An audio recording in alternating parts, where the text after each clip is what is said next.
to the Quiet Warrior Show, where we help top leaders find their pathway to incredible success and a lifetime of happiness. Here is your host, Tom Dutta, the Quiet Warrior. Well, welcome to the Quiet Warrior Show. My name is Tom Dutta. I am the Quiet Warrior, and I'm excited to have on my show today Mejia Rodriguez. Mejia, welcome to the show. Thank you so much for having me. I'm so excited to be a part of this. That's awesome. We've been offline back and forth communicating, and in a couple of your emails, you refer to yourself as Caro. Is it okay if I call you that? Or Yes, of course. All right. It's easier because it's less work. Yeah, definitely. All right. Well, listen, this is all about you, and I want to tell everybody about how we met. We met through my author community, and actually a very good friend of mine down in the United States said, you got to check out this book. And I thought, great. And, most of the time when I get a book, everybody, I usually think it's an adult that's written it, because to be a published author is quite amazing. And then when I started reading it, I said, wow, this is an old soul who wrote this book. It's full of wisdom. It's so well written. And then I went, wait a minute, this author is 13 or 14 years old, and it got my heart. So I reached out to Mejia Rodriguez, and I said, you know what, let's do an interview. So it's just all about you, Mejia. Welcome to the show.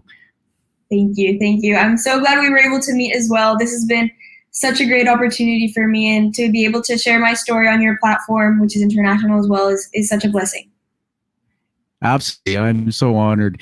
And so this is kind of cool because I'm in Vancouver, British Columbia, Canada, the west coast of our beautiful country. And where are you? I'm in Colombia. I'm in the northern coast in Cartagena right now. All right. I love that accent.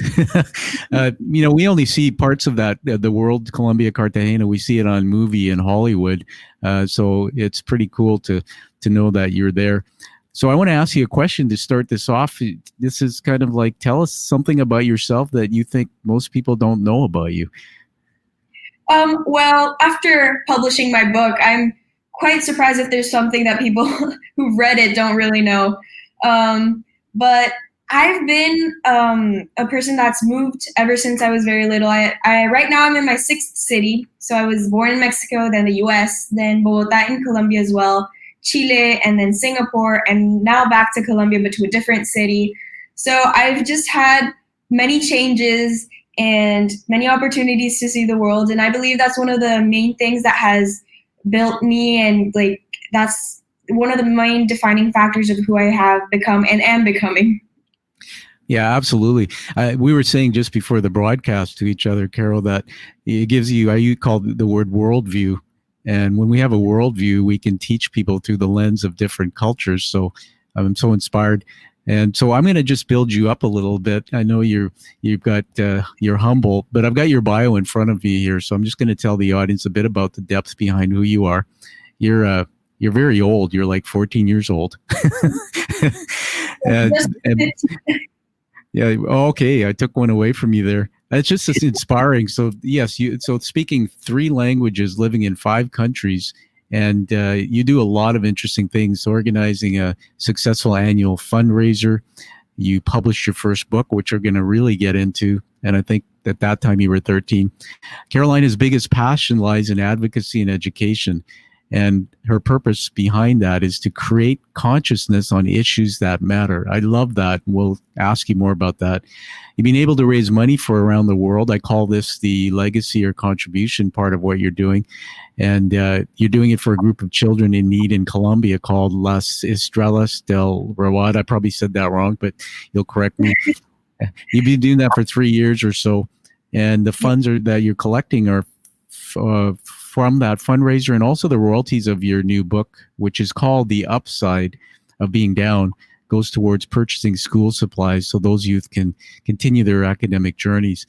And then the last thing I wanted to say is that this is amazing. The media recognition you're getting is great. You've been featured twice on daytime Emmy-award-winning show Despierta America, creating consciousness about anorexia nervosa in teenagers. And we have a surprise coming up. Somebody told me through Facebook that on September 24th, something interesting is happening through a magazine. Tell me about that. Yes, I was recently put in contact with the editors of Girl Story magazine, and they gave me the opportunity of writing an article for them, and we're going to publish my edition of the article on September 24th. So I'm very excited for the opportunity as well. That's awesome. I'm going to capture that when we produce the show and make sure we put somewhere people can find that. But congratulations. Now, everybody, I just want to say this again, that what you're seeing is an interview with Carolina, and at 15 years old, think about the things that she's done. And this is just the beginning of her life. And my show is about the hero's journey narrative. And Joseph Campbell left us with that, Carolina, in that some things happen in our life and we hear the call to go on an adventure. Most people don't take that adventure, but sadly, the call happens sometimes when something not so good happens in our life. And so we go seeking and we discover and we come back with a purpose and we do something with it. Well, I'll tell you, the reason why you're here is because you've done so much with this story. So let's get into it. The book itself, I've read it from cover to cover. I thoroughly enjoyed it and recommend it. It's called The Upside of Being Down. Take us back in your story. I mean, you have 15 years that have happened in your life. Take us back to the beginning and take us up to the point where you discovered something about yourself that led you down this path to do a lot of things differently. Yeah, definitely. So the story starts when I'm about 8 or 9 years old and I'm living in Bogota. And I start talking a little bit about the different changes little girls and boys and people of that age really start noticing as they start becoming like preteens and they start growing up. And those are the different social pressures that there are. There's a lot of judgment between peers. It's just those little snarky remarks and comments that little children start making towards each other, either because of insecurity or either because they just want to feel better, or there are many different reasons. But those comments sometimes have a bigger impact than what we give them credit to. And I kind of make those little comments and those moments, I see that as the beginning of what would later culminate into my diagnosis. And throughout some comments and like negative experience with peers, I grew up and they started developing many insecurities, which people don't talk about often because it's considered taboo. But I believe that by talking about it and being open about it, one can not only help empower other people, but it's also okay and it's good to accept that there are flaws within yourself, and that just leads to getting to a better place. So as I started realizing that there were certain insecurities about myself, I entered this stage in my life where the perfectionist in me decided, well, if you're thinking that you're overweight or that you're not happy about yourself, then you should do something about it. And unfortunately, I say that the eating disorder thoughts, because not myself, I believe that's a separate entity that in the end ended up affecting me. It led me down a path of this eating disorder, and it lasted for about 3 years. And in the book, I talk about the different thoughts that I had, what really makes an eating disorder such a grave illness, because apart from insecurities being taboos, eating disorders are also great insecurities. And it's amazing. As I was researching the book, there are so many people suffering with disordered eating, and it's not sometimes anorexia or bulimia. There are many different types of it. And by understanding that there shouldn't be stigma or prejudice surrounding eating disorders, I hope that people will feel more comfortable in seeking treatment and seeking help and just accepting that they're going through a difficult time. Absolutely. Now, listen, I've never done this on my show live, and this is a credit to the work you're doing. Yeah, I honor you for sharing that part of your story. We're going to dig into it a bit more, but they say in the world of leadership, and you're a natural leader, but vulnerability or courage, I guess those two words, when I teach it, kind of connect. A lot of leaders, thought leaders, they don't want to share their story. They don't want to talk about that they're not okay for fear of shame. And so I'm happy to be in your life now because you're talking to somebody who struggled with his weight from when I was a little kid. If it's okay with you, I want to take a moment to tell you about that. And in my story, you're helping me through your story. So can I share a bit with you? Yes, please do.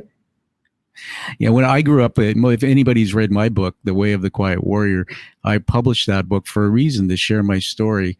And as a man who's been in business, Carolina, and traveled a lot, when I was a kid, you said those little things and insecurities. I'm going like, well, yeah, that's me. But I was picked on. And I sadly, in my own home, my parents referred to me as fatso. And I remember my dad had a Ford F-350 truck, big truck. My dad was in the Army. He's a military commanding officer. And we used to go for drives on a Sunday. And there was at the corner somewhere, there was this tire shop. And I don't know if you're familiar with the character, the Michelin Man. But the Michelin Man, if you Google it, it's actually a kind of a cutesy caricature of he's all white, and his body looks like a bunch of tires stacked on each other, and he looks really fat. And my dad, the place was called Pinchins, the garage, and my dad would slow the car down. My two brothers were in the back seat, my mom in the front, and he'd say, "Hey, look, there's Tommy."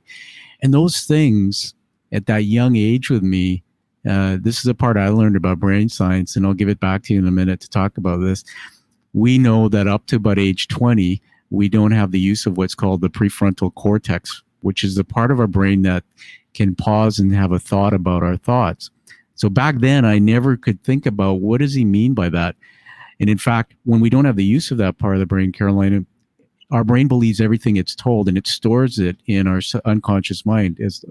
So I was called fat and this and that. And so when I started looking in the mirror, that's all I saw. And it actually manifested itself in my life, even as I went into business. My wife and I are married 25 years now. I hope one day you meet Anna. She's from Italy. Yeah. And my wife would tell you that I would have a shower and never want to uncover. I would never want her in the room when I was showering. And when I was a kid in high school, I was always the last to come into the locker room to get dressed and undressed, and the last to leave, because I was fearful of taking off my shirt. So when I read your book, I went, wow, I wish I had met you when I was younger, because it really put me into this story and understood about when you went through your experiences. I realize now that it could have been a lot worse for me. And so today I still deal with that and manage my own self-worth and all that. So let's get back and turn it to you here. I want to ask you, just to keep going with the story. You said there were some little insecurities and things. Just tell me specifically a couple things that maybe someone or people might have said to you that made you start feeling that maybe the way you looked wasn't the way it should. Yeah, as you said, it was just these simple and small comments that maybe the person saying them never really realized that they could have such a big impact. And that's why I always say, like, you should really watch your words, because you have much more power than you really believe you do. And it could have been comments from girls in my grade saying that, oh, that uniform is a bit too tight on you. You look a little too squished. Or from certain friends or family members that saying, oh, you've gained weight, haven't you? Mind you, I was around 9 or 10 years old. It's not something that I was thinking about all the time, but because of these comments, I started thinking about it all the time. And as you mentioned it and you worded it perfectly, we young people are just not equipped to understand and digest that kind of information in a healthy way. Absolutely. And you nailed it. And here's the thing. It's a teaching moment, everybody on the show. I want to make sure if people watching this come back to this and listen to Carol and the last conversation we had, that words matter and they rule us. And as children, and I'm going to now jump into the world of being a parent. And I know I've met one of your parents through Facebook, because they said hi and said thanks for your support. It sounds like your dad is a wonderful man, and he's a businessman. He travels, you've told me. But what we say to our children, and psychologists now are starting to say that when we parent our children, we need to separate the behavior from the child. And so let me just explain that quickly. That if I say, Carol, you're bad because of this, or at that age, your brain thinks you're bad. But if I say, Carol, I love you, but that thing you did, I don't like that. That's bad. I need you to change that. Then the brain can start separating. Okay, Dad loves me. He doesn't like it that I just threw pop on his new computer. And so you see what I'm saying there. And so you are such a treasure because you discovered this through your own experience. I want to keep going with that deeper into the story. So when I read the book, I was like, my heart went into my mouth and I'm going like, oh my God. At what age were you when you started not eating intentionally? Just take me back into that part of the story. Yeah, so I was around 10 or 11 years, I think I was 11 years old. And my whole process with disordered eating or just taking into action these insecurities was starting to exercise a lot. And I exercised because I was saying, oh, this is the way to lose weight. Maybe this will make me more acceptable. Maybe this will help me make more friends. Just trying to ease those insecurities and connect them with weight loss, which I later learned there's no connection between your weight and your acceptability or your worth. But it started that way. And then I realized that exercise wasn't enough. So then I started decreasing my portion sizes and exercising more. So it was a complete unbalance of eating less and moving more.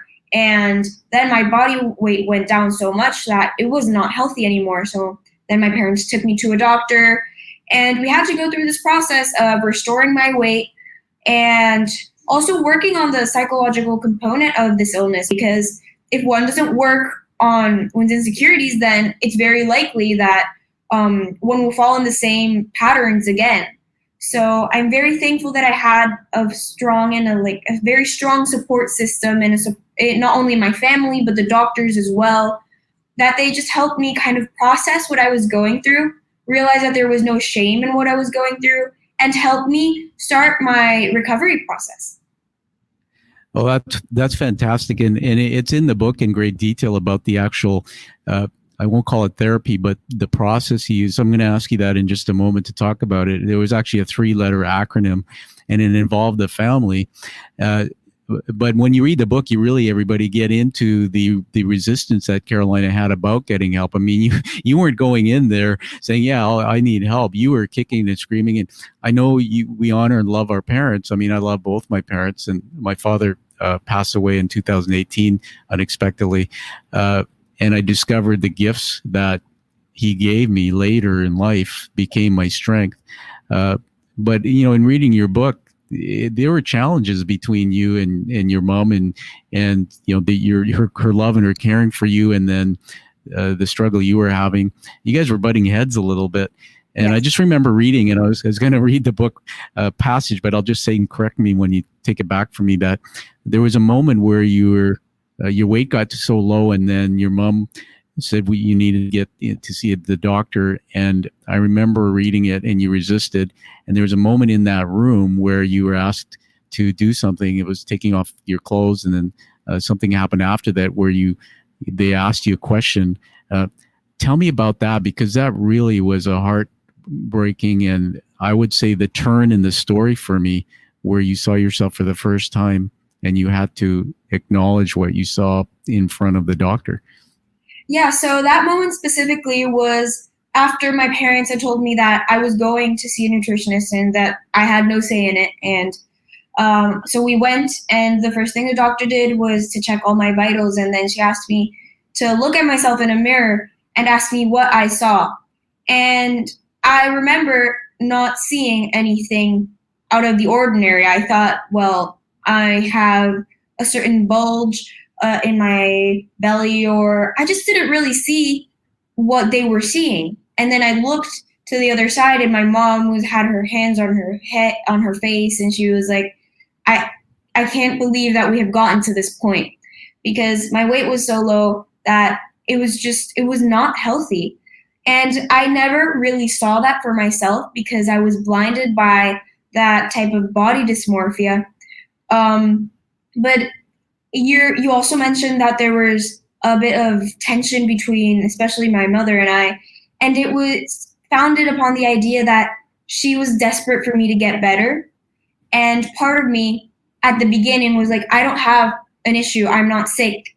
There's nothing wrong with me. But once we went to the doctor and we saw that change, I was finally able to admit that I had a problem. And the only way to get better is to admit that you have a problem in the first place. So once Yeah. that happened, my mom and I, we were always quarreling about food. And it was mainly based on those thoughts that I had, that I was just scared of what certain foods would do to me if they would like make my weight increase, or that they would diminish my worth. It was just a very tense time, but it all really came from a place of love and worry. And that's something I've accepted and admitted now, that everything that happened during those years we've grown from it, most definitely. And now I have a wonderful relationship with both my parents, and I'm so grateful for all their help. But it all came from a place of, we have to do something to get better. And as my mom said, she was always in solution mode. So if you need to get better, you needed to eat, I was going to eat. And there was just no way past that. So it's just this complex dynamic of my mom trying to fight against those eating disorder thoughts, and the eating disorder thoughts fighting back as well. Yeah, absolutely. I encourage everybody to get the book and read it. And that dynamic, it's a dynamic that plays out in many mother-daughter, mother-son relationships. And I remember when I was younger, and unfortunately there was some tension between my mom and I too. And but in your case, your mother, it from appears from the book, was loving and nurturing. She showed it in the way of trying to fix and help you. My mom contributed to the problem, and she didn't know it by making me feel that I wasn't worthy with the way I looked, and she didn't even know she was doing that. She was actually acting out her frustration because my dad was such a bad drinker, and her life wasn't happy. So we go back again, and we take the lesson of words matter. It's such a great point you made. And I want to just say this to you, that it's funny because when I was telling you about my own weight challenges, even today when I look in the mirror, if I've put on a couple pounds, it looks to me like it's 20 pounds. Mm-hmm. And so I want to use this as another teaching moment, because you inspired me that in studying the brain, I had to study all this to understand it. We have millions of neurons in our brain that are wired with thoughts and emotions. And so when I look in the mirror, my brain says, "What's that?" And it goes looking in my subconscious mind into these neural nets, these patterns of thoughts, and it sees fat and not good looking. And it still does that. I have to convince myself. My wife Anna, she said, "You're such a good looking guy," when she met me, and I couldn't see it. What's interesting is now my weight's 166. I was 198 a few years ago, and I lost a lot of weight, but I yo-yo with it. And so I've had to retrain myself to say, you know what, looking in the mirror, you're loved, you're good, everything's fine. And so that the brain actually is like plastic. It's called neuroplasticity. And I learned through my own therapy that you can actually teach your brain to think differently. Animals and plants can't, but we can actually, Carolina, and you may know this, have a thought about our thoughts. So I can say, look in the mirror and say, "Ugly guy," but then my prefrontal cortex goes, "Wait a minute, stop. Think about the facts. You're not an ugly guy. Look at this and look at that." So for me, it's a lifelong journey. What I was fascinated by in the book is the chasm between anorexia and a guy like me who just struggled with binge eating because it was like chocolate, sugar, and then all of a sudden starvation, not eating a lot. Where is that? Help us understand, where's that sort of line between anorexia and just being somebody who just doesn't eat because they want to lose weight? Yeah, I think that's a interesting question, and it's difficult for me to answer. I think that would be really best directed towards professionals, but from what I understand, the difference is that you don't know where to stop when you suffer with disordered eating. Normally when some people are on diets to lose weight, or they exercise more to lose weight and stuff, there's a certain goal and there's a stopping line. But when you're overwhelmed with those insecurities and you don't value yourself, you don't love yourself, there really isn't a limit to, I don't know how to control food and binge eating disorder or anorexia, where just no weight is enough. Thinner is better. And so there's just that lack of control and of being able to control and stop it. So I think that's the main difference from what I've been able to understand. No, that's well said, and it makes a lot of sense. And everybody, when you come back to this part of the show, listen to it again about that. It's a teaching moment. That how do you know something's wrong. The analogy to me, Carol, is that my dad became an alcoholic, but there's people who drink, but my dad couldn't stop. So that's the line when you can't stop. And so thank you for clarifying that with me. There was one line in the book, and I'm not laughing at it. It's just like, when I was a kid in school, I did book reports. And I used to write a lot. I guess, here we are as fellow authors, and go figure, we have a gift. And I did a book report on dinosaurs, and my dinosaur was Tyrannosaurus Rex. And there was an incredible moment in your book where you said something about you saw the back of your neck, and there were like on a dinosaur vertebrae sticking out. What was your lowest weight? My lowest weight, I'm not quite sure specifically what it was. I really try not to focus on the number itself, because I realize that it comes a lot with that obsessive type of thinking of trying to categorize how sick you are with how thin you are. And it's really interesting that you bring that up, because there's a big misconception with eating disorders that there has to be a certain weight or you have to be really thin to suffer from anorexia. And that's not the case. And it's a big problem, because some people go and seek treatment and doctors refuse them, saying, no, you're not thin enough. You do not suffer from anorexia. And it's, as you mentioned, that anorexia is not really about the weight. It's more of not being able to stop and control, just with that analogy you just made. Oh, wow. I didn't know that. So that's really interesting to me. So thank you for clarifying that.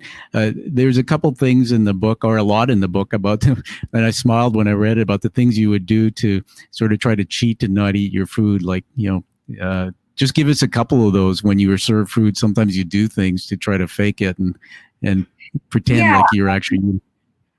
Yeah, I talk about it a lot more in my book, but I'd ask my mother for concessions and say, please serve a little less. It was just the eating disorder trying to manipulate its way through eating less, and trying to seek that worth that I was not allowing myself to have. I was not allowing myself to love myself and respect myself despite any type of weight. So it was an interesting experience, and I look back at it now and I realize that part of the person who had to kind of, act that certain way to lose weight or just to not increase weight, which was what I was focused on. It was really the eating disorder manipulating its way through like my life, because there's a big difference between me and those certain thoughts, because I am not the person that lies or manipulates or acted those ways. But because I suffered with this, we were compelled to act certain ways and say certain things that most definitely now in recovery, it's not there anymore. And that truly points that eating disorders are an illness that have to be taken seriously. And it's not just something related to vanity or narcissism, because many people think that eating disorders is just to get thinner or look a certain way, and that it's not that way at all. For me, as I talked to you before, I've moved all my life. I've always lacked a certain kind of control, and I'm a perfectionist. And the way that I kind of expressed this lack of control was through controlling my food. So it's important to educate oneself and realize that eating disorders are much more than vanity. Sometimes they're not even related to that. And that's one of the main reasons why I wrote this book, because I was very insecure about sharing my story, and I wasn't sure how people would react to it. But my decision in publishing the story was to show that first of all, eating disorders are a serious illness that should be taken seriously. Second of all, it's not about vanity, and it's not about people being self-absorbed. There's many different things that build up a diagnosis. And third of all, that there's really no shame in sharing your story, empowering others, and at the same time, empowering yourself. Wow. So, and where did you learn to speak? I mean, you got such a great vocabulary. Even I'm going to make an announcement in a minute, a couple announcements actually that are going to make you smile. One you know about, but you wrote something for me recently, and I got it back and went, "Wow! I mean, you're so well spoken, and so I'm proud of you. I love you and your story. I know your parents are proud of you, and I want to make a few more comments and then get into a thread of mental health on this. That you so nailed it, in that." My going back to me, and I tell stories so that we connect to the heart, right? Your story and mine, we're like brother sister now. I'll always be there beside you and you're like a mentor to me. I just want to tell you, it's like I wrote down on my paper my age of 56 minus 15. It's like, where were you 40 years ago in my life? And and I think the gift of you writing your book is that when I wrote my book, I was afraid of what people would think. I was fearful of putting my true story out. Now, my circumstance was different as a CEO. I mean, I ran companies. You never see people who are running companies publicly talk about things like, their childhood and whatnot. But the reason why I did it, which is why I admire you, is I wanted to tell the story to teach people, to have others say that your story is my story and give you hope. And when I read your story, here's the thing, Carol, you probably didn't know this, but I went, your story is my story. It didn't become an illness to the point where I had anorexia. But I want to go into mental health for a minute. They say you used a great word, which was comparison or something about self-esteem or self-worth. And let me tell you what I learned, and then you can talk to me about it. I want to give it back to you. In that the way human beings value their self, most people, they do it by comparing to others.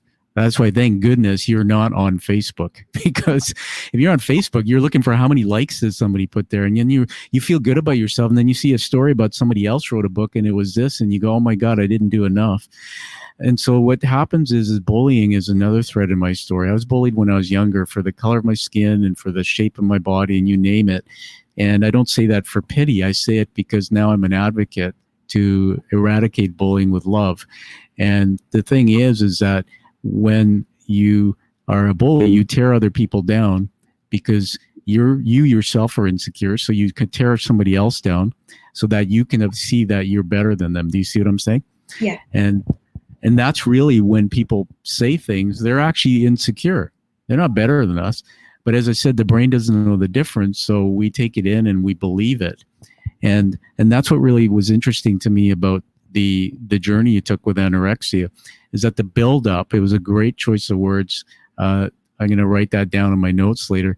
The build up in my story was hearing from others who were supposed to love and nurture me that I wasn't good enough and being described in a certain way. But there was more. In the environment I lived in, which was my childhood, a toxic father, being a drinker. And my dad, by the way, when he passed away, just so I want you to know this, he would have loved you. It was 22 years sober, just a great man. And he was actually a hero. I didn't know all the things he had done in his life to help people because I had been disconnected. But anyway, so it was my environment. It was what was going on at home. And remember, the prefrontal cortex, my rational brain didn't understand the difference between my words, my voice, truth or false. So everything just went into me. It's like, that's you. That's your life. And then there was some bullying. And then you said something about travel. This is an interesting one. My daughter's 22 now. I shared that with you. Her name's Kalinda. We call her Callie. So Carol's going to meet Callie one day. Callie's in the book, by the way. And we'll talk about that too, my book. And for 5 years, I was on an airplane. And so when I became a CEO for the first time, I was 31 years old, and I traveled Canada, US. And I remember I used to say, I want to be a frequent father, not a frequent flyer. And so, yeah. And so I was not involved as much in my daughter's life. What I realized later when she went to university, and I'm sharing this with a lot of love for her, is that she went away and we had a conversation. She said something to me and I had a tear in my eye. She said, well, you weren't there anyway. And what I didn't realize is that it's important for parents, even if they're traveling and abroad, to find a way to play a role in their children's lives, because the impact of being absent as a parent can have an effect. Sometimes children think, oh, you're not here because it's my fault. And that wasn't your case. I want to get into the treatment plan. It was a 3-letter acronym where it was involved your family. And your dad did something amazing. He canceled all of his trips and things to make that work. So just tell me about that quickly. Yeah, so in Singapore, I started a treatment called family-based treatment, and it was what helped me recover. So it was first based on recovering weight and just getting back to that healthy area where you had energy and all the eating disorder symptoms went away. And then it focused on the thoughts and the insecurities and everything. But throughout this whole process, it wasn't just individual therapy treatment. It involved the whole family. And I will forever be grateful to my parents and my dad, who he was working at the time. He was also, because of him, we've moved all around the world. And when he saw that we were in a tight situation, the whole family was, he decided that he was going to take a step back from his work and support us.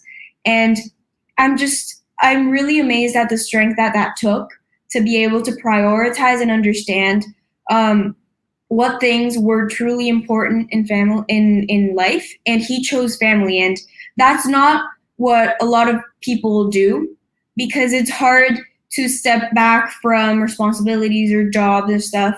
And he did. And that decision that he took to support me and support us not only helped me quickly recover, but it also created a wonderful bond between us. And now I'm very happy and relieved to say that I have such a great connection with both my parents, and that I'm just so grateful to have had supportive parents that were always there looking to support me, to love me, to try and help me recover.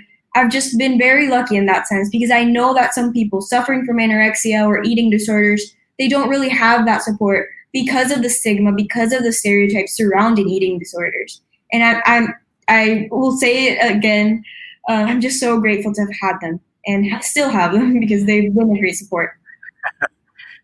I tell you, if your parents, they'll see this, I'm sure that their heart's going to grow, like in my favorite cartoon, the Christmas show, The Grinch Who Stole Christmas, where his heart grew 3 times. You're so wonderful. I mean, just listening to you, love flows out of you. And I think that's a really important point I want to build on, that parents supporting the people through challenges, whether it's children or not, it's so important. I didn't have that, and it's unfortunate, but, I found other ways. And your dad travels, and that's the thing I've tried to explain to my daughter, and I want you to hear this from me, that it's the hardest thing for fathers and mothers when they have careers that take them away. And we don't realize the impact it might have, and we're not very good at explaining it. And sometimes I wonder, did my daughter know I was doing that to pay the mortgage and help out? And we feel sometimes guilt about it. And so today, with the apps they have, like FaceTime and all these apps where you can video conference, it makes virtual parenting a little bit easier. What I used to do is I used to book on my calendar. I had my assistant put every date that was important to my daughter on it.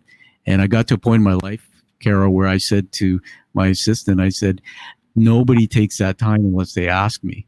So I got better at it. And so I want to honor your father and your mother on this show again. I hope to meet them. I'll meet you someday. I know that. Wonderful. We're getting close to the end of the story here. There's so much. And everybody, you've got to get the book, The Upside of Being Down. I'm ranting about it for a reason. And it's all in there.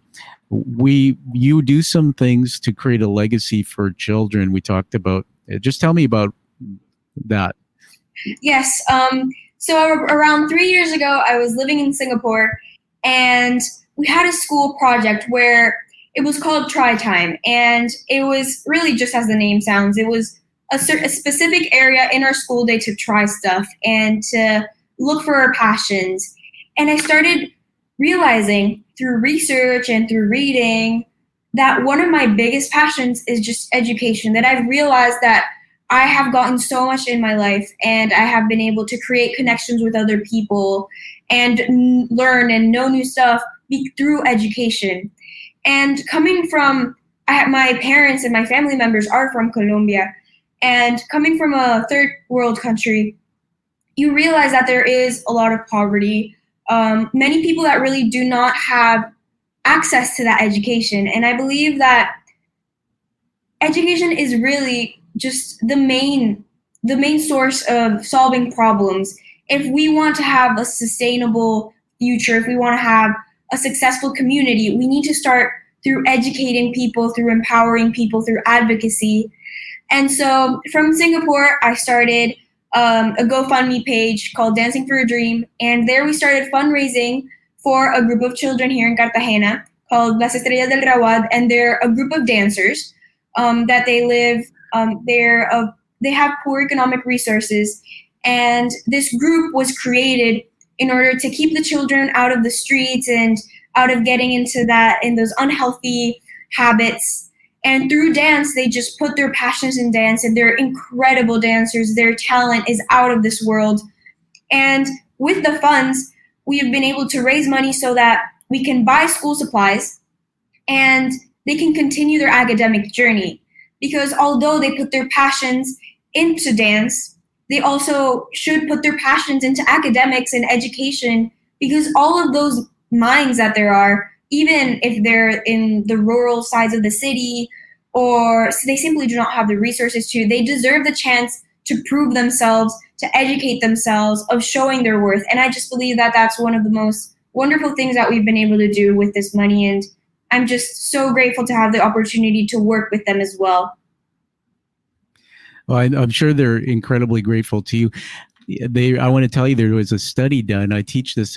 I'm a trainer, and I teach business people and about communication and things like that. And there's a study that was done with 90-year-olds. It's a Canadian study, and they asked these 90-year-olds, "What are your top 3 regrets at this point in your life?" And when everything came in, Carolina, not in any order of importance, off the top of my head, the one was we didn't reflect enough. 2, didn't take enough risk. And 3, didn't leave a big enough contribution or legacy. And I don't know if you know this, but a lot of people go to their grave, they live a good life, but they never do anything to leave a legacy or contribution. And I've studied a lot through people like Tony Robbins, who you might have heard of, who's a teacher and a mentor. And Tony taught me that there are a list of basic human needs, and love is one. But there's 2 on that list that if you have to have at least one of them, and one of them is contribution, and the other one, I believe, is spirituality. So you, at your age, you're teaching us. I mean, look at what you've done today. I'm so proud of you. At age 15, and before that, even starting this, that came from your heart. Nobody told you to do that. And remember, I told you earlier that why I'm so proud of this story in you is that you have a worldview. Many people who have never been to parts of the world where there's no education available to some, where they take school supplies for granted. I mean, some of us here in North America, I hate to say it because I feel guilty now, that my pencils would get dull and I'd just throw them away and thinking, oh, mom and dad will buy me a new set. I was like, come on. And so way to go.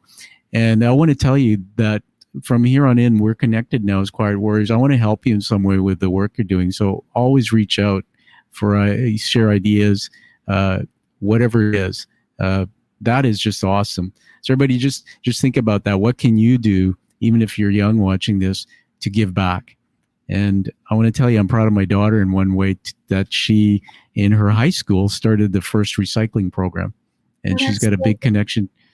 Yeah, so I want her to hear this interview and maybe meet you, but she has a connection to the planet in a way that you do to your cause. And in some way, I think, because I'm skilled in seeing people through the lens of their motives and the hero's journey, that some way you're actually looking at the tribe of children for a reason, connected to your story, connected to your adversity. And I think that's just powerful. As you got to the other side of this, one of the things I recognize in the book is that, the battle's not over, right? It's a battle of the mind. For the rest of your life, you'll manage your health and you'll manage your eating and even your mental health, which is amazing. So just tell me a few things you do that light you up, that keep you feeling good. Yeah, no, definitely. Things like this, and I think everyone can relate to this, is that one always has to be checking in with oneself, seeing, am I doing okay? Am I happy? Am I at peace? And I think that's something we're all going to battle with, and keeping ourselves strong and in a good space mentally. And it's not as easy as it sounds. But what I really try to do, and I say try because it's sometimes hard, but mindfulness has really helped me, of not letting my mind race to the future or go backwards and kind of think and overthink my actions. Just realizing that right now I'm in a good place. I'm surrounded by my family, which I'm so grateful for. My mom, my dad, my brother, my cousins, my aunts. It's just, I'm so grateful to have a support system.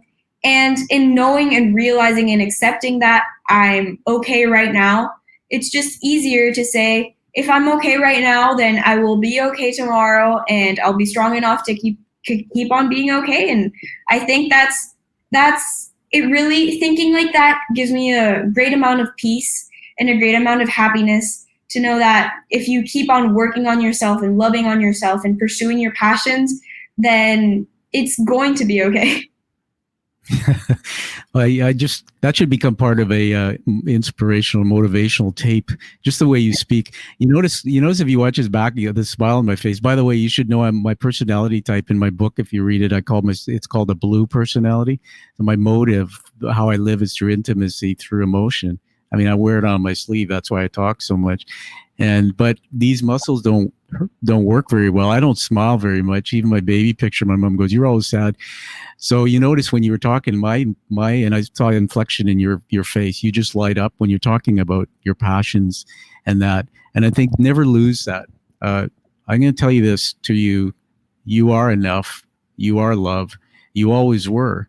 And it doesn't matter what you are, what education you have, what you do for others, that you are. Let me just say, you're a picture, you're a beacon of light and hope. It's amazing to me. I'm a bit of a faith-based guy. I believe God walks in your life and is working through you to teach. And that's why you and I connect on our stories. That's pretty cool. Couple more things here. I want to make this announcement I've been talking about, actually two of them. The first one is something magical happened for me when I reached out to you and I said, would you write something and be in my next book?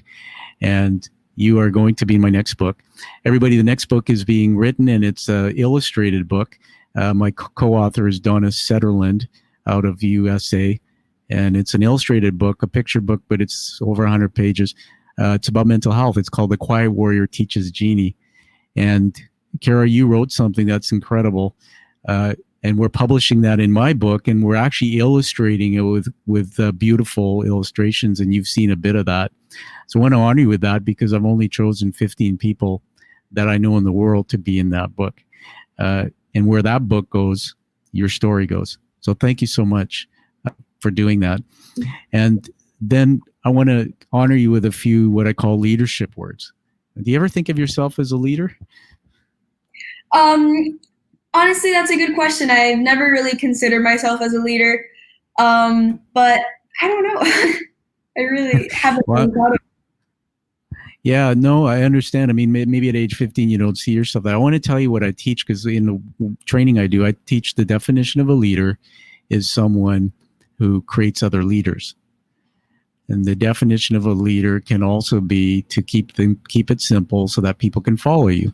And so in reading your book and what you've done, and even the way you speak about your journey through anorexia, but even life, it's easy to follow you.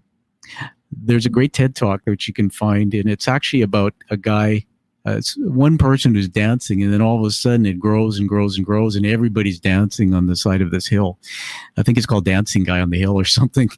And in that, they talk about the concept of having a first follower.